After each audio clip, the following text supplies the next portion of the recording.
What do you do like every day for a living? Like, what's your job? At the Workers Center, or you mean Mhm. all four of my jobs? I mean, I guess what do you specifically like? What's a typical day look like for you? Yeah, a typical day for me includes potentially talking to workers about a situation that's happening in the very moment for them in their workplace. Usually that surrounds difficult situations, whether that's not receiving their wages or not getting paid overtime, or like, for example, I just talked to someone on the phone yesterday whose employer has not yet raised their wage to the new minimum wage, which was effective December 31st, 2022. So I'm talking to that worker about, okay, like, what are your options? Like, have you gone to your manager? What's your manager said? Do you have colleagues that you think would stand up with you in concerted action? Because as a worker, if you stand together and you advocate for something that's violating your rights under New York state law, that can become concerted action. And then you're protected from termination, wrongful termination as retaliation. So really engaging in conversations one-on-one with workers. And then the other part of my day is spent working on larger campaigns with coalitions in collaboration with other worker centers or nonprofits that are aligned for workers' rights or are part of the labor movement. So like right now, we're working on two legislative campaigns. We're lobbying currently for one program, which is the program that we're here to talk about today, the Unemployment Bridge Program. As well as right now, we are lobbying for what's known as the Raise Up New York campaign, which is to raise the minimum wage to a little over $21 for the entire state by 2027, and to really have in legislation that the minimum wage will continue to increase with inflation. Tell me a little bit about Tompkins County Workers Center. Yeah, so the Workers Center actually just celebrated over 20 years of being a nonprofit. And we are a worker center that's focused on labor organizing and workers' rights. We started the first workers' rights hotline in the United States, right here in Ithaca, New York. We provide help to anyone in New York. Well, if someone calls from another state, we're happy to help them. Just we may not have right off the tip of our tongues, the laws that protect them specifically in their state. But certainly we work with workers across New York State, a lot of them in the Finger Lakes, the Southern Tier region, talking about specific workplace incidents, and then helping them, if necessary, file complaints with the Department of Labor, ultimately to get a hearing for restorative action.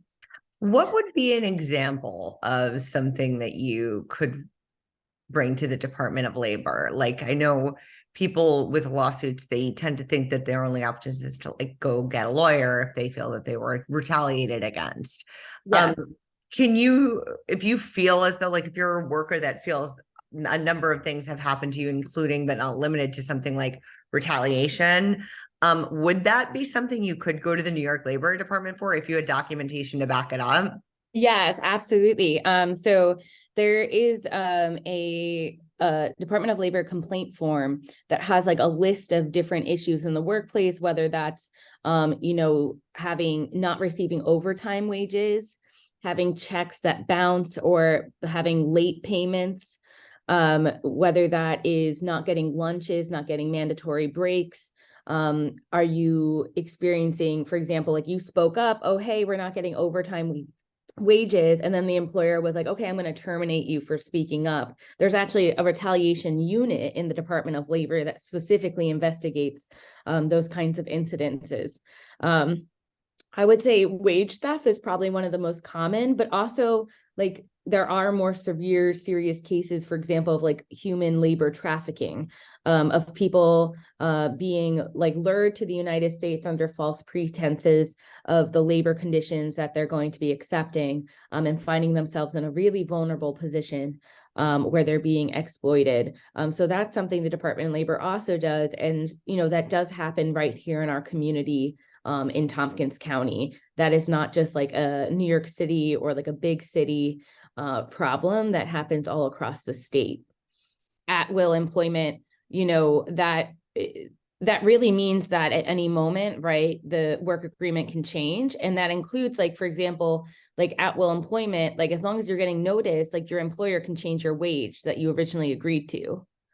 And that is part of, at will employment does give the employer a lot of power. Moving along to what we're kind of talking about today, talk to me about this press release that you sent out. What is it? Where was it? What does it mean? And all the jazz that you can tell me. Yeah. We put out a press release that was about a press conference that we were hosting about the Unemployment Bridge Program. It's legislation that's being put forward for the 2023 budget.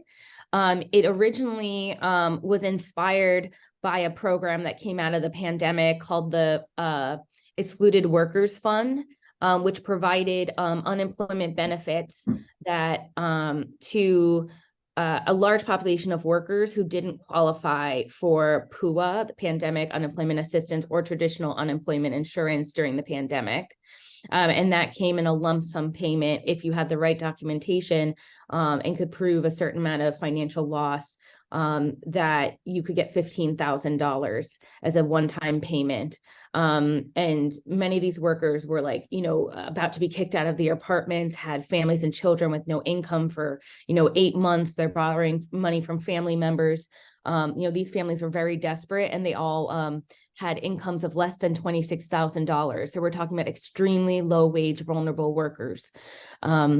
And so out of that program, we realized, wow, there are thousands of workers who are not protected by unemployment insurance. And especially now that PUA no longer exists, that now means between PUA and the workers that were covered by the Excluded Workers Fund, as well as some of the workers that we're proposing to be included in this new legislation, that'd be 750,000 workers that currently don't qualify for unemployment insurance, who now would qualify for a secondary unemployment program called the Unemployment Bridge Program. Only folks who are exclusively barred from traditional UI would be considered, and they have to be in certain fields. That includes either being a cash worker in a domestic workplace, such as being a housekeeper, a home care aide for a private household, or being a day laborer, such as a construction worker or a farm worker in a small business, as well as self-employed entrepreneurs and freelancers. So like photographers, artists, bookkeepers, accountants, who make less than $56,000 a year. So we're still talking about low wage, moderate income earners, as well as undocumented immigrant workers, which undocumented immigrant workers often do pay taxes and currently don't receive any of the benefits, including Medicaid or Social Security or unemployment insurance benefits, which they're already paying into, as well as folks who have been incarcerated, who have been incarcerated at least more than a year, would have the work requirement and wages requirement that's required for the other work fields would be waived for reentry folks, and they would qualify for funds upon release as they look for employment. And many folks do work while incarcerated, but because of the 13th Amendment, we have codified sub-minimum wages, and many people work in prisons for less than 40 cents an hour for major corporations that feed into the American economy. Billions of dollars of products are created by people incarcerated. So we had this press conference to have a few people speak from personal experience, whether that is of an advocate for these specific communities being covered, or individuals who actually, this is their lived experience. I also shared a story personally, as my mother is what's considered an excluded worker. She was an immigrant who came to America in 1984, eventually became a self-employed entrepreneur, but then found herself without work after 9/11, and due to xenophobia that was really intensified after 9/11, on top of age discrimination, she found herself without work, and then eventually entering home care and housekeeping despite having a college degree. And she's 70 years old and continues to work. So we had people share personal testimonies, as well as speak to the communities that they're working directly with and what would be the value of this benefit. And the Unemployment Bridge Program would provide the average of unemployment insurance benefits, which is $1,200 a month for 6 months in a calendar year. Interesting. So what you're looking at doing is the aspect of getting people unemployment insurance if they're self-employed. That was one part of it, right? Yes, so that would include, yes, it would not include workers who work on platforms like Uber or Lyft, because in the labor movement, that's a separate fight for misclassified workers. But it would include people who are self-employed, who have are independent contractors, Yep. working with clients, whether that's a wedding planner, or is that a photographer, freelance writers, artists. I think there's a lot of categories that start fitting into that. And these would be all freelancers who make less than $56,000 a year and have proof of their business. And they'd have to be without work for 3 out of the 4 weeks before applying. And they'd have to have had a certain amount of at least $4,000 in wages, approximately, in the 3 months before they apply. Now, what's the next technical step to getting this done? I mean, it sounds like I could see them, there being some people who are really in support of it, and perhaps some people that are really pushing back against it. What are some of the hurdles that you have to jump over in terms of the political realm in order to make something like this become a reality in New York State?